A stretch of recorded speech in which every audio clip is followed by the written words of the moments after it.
صبر کے دامن کو تھام لو، صبر کے دامن کو پکڑ لو، والصلاۃ اور نماز، کہیے نا سبحان اللہ۔ تو صبر اور ارے جوڑ سے بولو نا یار، صبر اور ایک دو پکڑنے سے کیا ہوگا، اللہ کیا دے گا؟ تو اللہ فرماتا ہے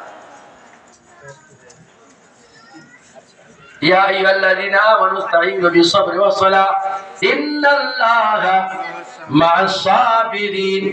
اللہ یہ نہیں کہا میں نمازیوں کے ساتھ ہوں، یہ نہیں کہا روزہ دار کے ساتھ ہوں، یہ نہیں کہا حاجیوں کے ساتھ ہوں، یہ نہیں کہا زکات والوں کے ساتھ ہوں، یہ نہیں کہا قرآن والوں کے ساتھ ہوں۔ بالصبر والصلاۃ، جس نے صبر کے دامن کو تھام لیا میں رب اسی کے ساتھ ہوگا، کہیے سبحان اللہ۔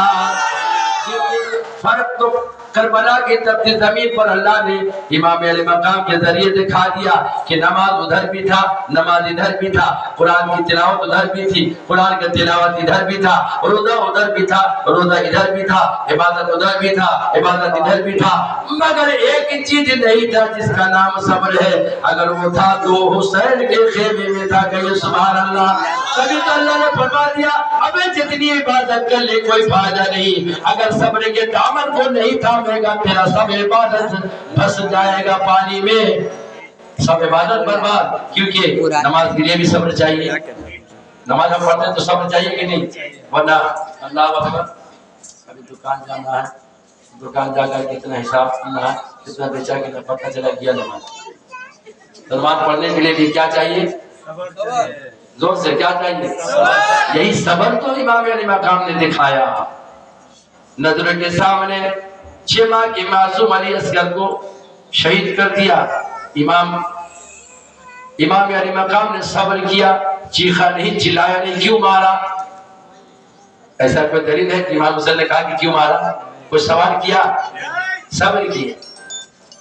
نوجوان اولاد کو کاٹ دیا، شہید کر دیا، مگر کوئی شکایت نہیں، کوئی شکوہ نہیں، صبر کیا، کہا الحمدللہ مولا بس جو تیری رضا ہے وہ مجھ حسین کا رضا ہے، کہ سبحان اللہ۔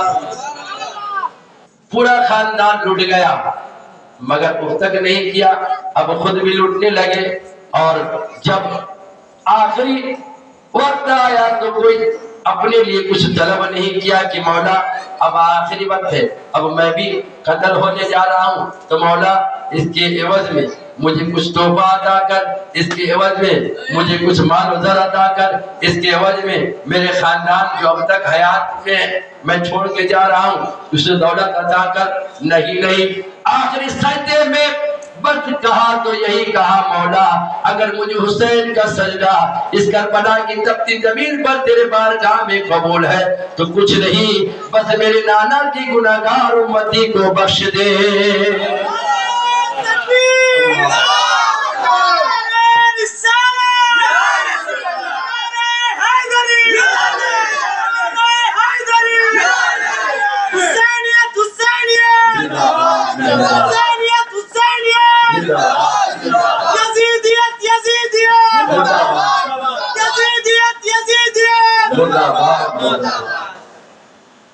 تو امام علی مقام نے دنیا والوں کو صبر کا دامن پکڑنے کی تلقین دی ہے کہ اگر عبادت میں کامیاب ہونا ہے تو صبر کا دامن تھام لو، سچا نمازی بننا ہے تو صبر کے دامن کو تھام لو، حاجی اگر سچا بننا ہے تو صبر کے دامن کو تھام لو، ہے نا، قرآن کا قاری بننا ہے تو صبر کے دامن کو تھام لو، حافظ بننا ہے تو صبر کے دامن کو تھام لو، کیونکہ اللہ کسی کے ساتھ نہیں، ان اللہ مع الصابرین، اللہ فرماتا ہے میں صبر والوں کے ساتھ ہوں۔ تو اللہ جس کے ساتھ ہو جائے اس کا کوئی خوف و خطرہ ہو سکتا ہے؟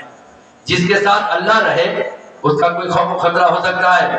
تبھی تو اللہ فرماتا ہے کہ لا خوف علیہم ولا هم يحزنون، جو میرے راہ میں شہید کر دیے جاتے ہیں، مارے جاتے ہیں، میں انہیں بے خوف کر دیتا ہوں کیونکہ اس نے مجھے راضی کیا، میں اس سے ایسا راضی ہو جاتا ہوں کہ دنیا میں بھی اس سے بے خوف رکھتا ہوں، مرنے کے بعد قبر میں بھی وہ بے خوف، اور بروز محشر جب ہر کوئی نفسی نفسی کے عالم میں ہوگا، کوئی کسی کا مددگار نہیں ہوگا، کوئی کسی کا یاور نہیں ہوگا، کوئی کسی کو مدد کرنے والا نہیں ہوگا۔